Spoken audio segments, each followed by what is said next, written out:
उत्तर प्रदेश सरकार का भ्रष्टाचार मुक्त का जो दावा है वो कहीं न कहीं फेल होता नजर आ रहा है। जी हाँ, आज हम रायबरेली के मदारी खेड़ा गांव में है, जहां पे कम से 80-85 साल की वृद्ध पच्चो देवी का जो मकान अभी कुछ दिन पहले ही तोड़ दिया गया है।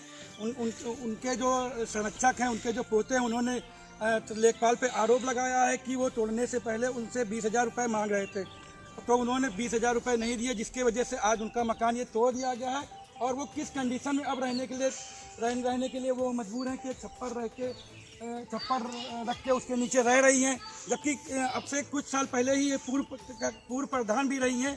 आप देख सकते हैं कि एक पूर्व प्रधान की क्या दुर्दशा हुई है। यहाँ पे कई गंभीर आरोप लेखपाल पे लगाए गए हैं कि उन्होंने 20,000 रुपये की मांग की थी कि अगर आप 20,000 रुपये देंगे तो आपका मकान नहीं। ये इनका नाम पच्चो देवी है, आपको जो दिखा रहे हैं इनकी उम्र 90 वर्ष है।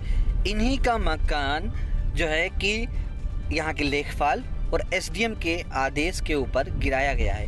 आप देख सकते हैं इनकी हालात ऐसे हैं कि ये किसी को किस तरीके से परेशान कर सकती हैं या किसी को किस तरीके से समर्थन कर सकती है, घूंस दे सकती हैं। इनसे यहाँ के लेखपाल के द्वारा पैसा मांगा गया और ना पैसा देने पे तो अब मैं आपको दिखा रहा हूँ यहाँ के लेखपाल के द्वारा। देखिए यहाँ के एसडीएम के आदेश के द्वारा किस तरीके से इनका मकान गिराया गया। पूरी ज़िंदगी भर इन्होंने मेहनत की कमाई की और मेहनत की कमाई से धीरे धीरे रुपए इकट्ठा किए। उसके बाद इन्होंने ये अपना एक कमरा बनाया और कमरा बनाने के बाद यहाँ के लेखपाल का कहना है कि ये जो कमरा बना है ये अवैध जगह पे बनाया गया, जबकि यहाँ पे पच्चो देवी 20 साल से निवास कर रही हैं और इनके पति गांव के पूर्व प्रधान भी थे। यहाँ की जनता से हमने बात की तो जनता के द्वारा हमें ये पता चला कि यहाँ पे पच्चो देवी 20 साल से निवास कर रही हैं। यहाँ के लेखपाल के द्वारा इनको परेशान किया जा रहा था और लेखपाल को इन्होंने जो रकम मांगी गई थी वो रकम ना पहुँचाने पे लेखपाल ने इस मकान को क्षतिगत करा दिया। यहाँ पे आपको दिखाते हैं उसी ज़मीन पे ये देखिए और भी मकान बनाए गए हैं। ये ग्राम पंचायत भवन बना हुआ है, यहाँ पे 2-3 मकान और भी बने हैं। वही जगह है जहाँ पे ये भी अवैध रूप से, बट लेखपाल को वो नहीं दिखा और इस मकान को क्षतिगत कर दिया गया। अगर ये पच्चो देवी का मकान अवैध था तो यहाँ पे जो पंचायत भवन और भी जो बनाए गए ये अवैध ही हैं। पता क्या है यहाँ का? मदारी खेड़ा 74 रायबरेली। क्या मामला है जो घर आपका गिरा दिया गया है? क्या मामला पूरा बताइए। ये मामला मेरी दादी का घर है, मेरे पास कुछ नहीं है जी।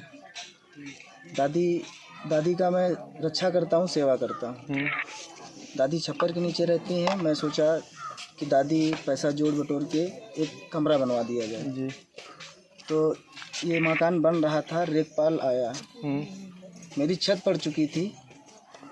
उसने 20 तारीख को मेरे को नोटिस दी, मेरी छत पड़ चुकी थी और 27 तारीख को गिरवा दिया। मेरे से पैसा मांग रहा था। तो कितना पैसा मांग रहा था और 20,000 रुपये? क्या कारण था पैसा मांगने का? पैसा मांगने के कारण था कि 20,000 रुपया दे दो, जी नहीं मैं ये ज़मीन खलिहान में घोषित कर दूंगा। तो जो आपने आवास के लिए निर्माण किया था ये क्या भूमि खलिहान में आती है या सरकारी ज़मीन में? मुझे नहीं मालूम था, वो ऐसा कह दिया, ऐसा धमका कर रहा था। जी। नहीं मैं घर गिरवा दूंगा। अच्छा, यहाँ स्थानीय प्रधान से आपने इस मामले की शिकायत करी होगी या उनके जानकारी में ये बात आई होगी, तो उन्होंने क्या कोई कार्रवाई या आश्वासन देने के लिए? प्रधान जी कुछ नहीं बोले जी।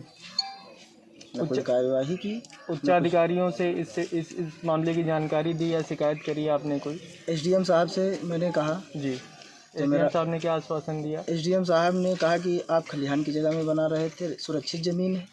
अच्छा। हाँ। ये उन्होंने मतलब इसकी पैमाइश वगैरह या नाप वगैरह करी कि कैसे, किस आधार पर उन्होंने कह दिया कि ये खलिहान की ज़मीन है? ये क्या था? बस इतने ही कुछ हमसे बोले थे। यहाँ की कोई नपाई हुई थी या किसी भी तरह का जांच हुई थी उसके बाद ये नोटिस आई या पहले से नोटिस आपको भेज दी गई है? नहीं पहले ही भेज दी थी, नाप वाप नहीं हुई थी। अच्छा, उनके अनुसार ये खलिहान वाली भूमि कहाँ तक आती है और कितना भूमि है वो मुझे नहीं मालूम।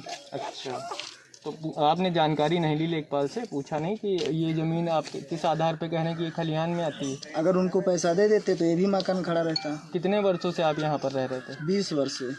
अच्छा, इससे पहले आपत्ति नहीं हुई? नहीं हुई। ये आपत्ति जो आपके साथ शुरू की गई ये आपत्ति कहाँ से लेखपाल का स्टार्ट नाम हुई? क्या लेखपाल ने स्टार्ट किया कि आपके ग्राम प्रधान के द्वारा या कोटेदार द्वारा किसके थ्रू आपकी आपत्ति हुई? प्रधान, लेखपाल और गांव के सदस्य अमित कुमार पाल, हाँ। इन लोगों ने आपत्ति जताई। और ये मकान जो है आप यहाँ पे 20 वर्षों से यहाँ पे रह रहे हैं। हाँ। तो 20 वर्षों से आपत्ति नहीं हुई, अब इस समय आपत्ति की जा रही है आपके साथ। हाँ। आपको कोई नोटिस